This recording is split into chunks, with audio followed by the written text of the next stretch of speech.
Zoya news plus registered Bahawalpur police के नुमाइंदे की इत्तला के मुताबिक 4 नौसरबाज जो अपने आप को पाक आर्मी के ऑफिसर बताते हैं, जिसकी बिना पर सादा लोग अवाम उनके हाथों अपनी जमा पूंजी लुटा कर सारी उम्र के लिए कंगाल हो जाते हैं।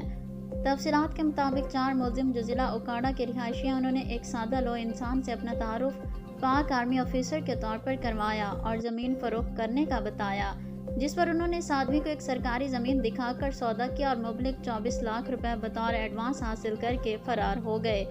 पुलिस से रब्ता करने पर डीपीओ बहावलपुर ने जदीद टेक्नोलॉजी और रिवायती तरीक़ाकार को अपनाते हुए न सिर्फ मुलजमान को गिरफ्तार कर लिया बल्कि धोखाधड़ी से लिए गए मुबलिक 24 लाख रुपए भी रिकवर करके हकदार के हवाले कर दिए। मुलजिम चाहे जितना भी शातिर क्यों ना हो, पुलिस की गिरफ्त से नहीं बच सकता, लिहाजा शहरी ऐसे नौसरबाजों से मोहतात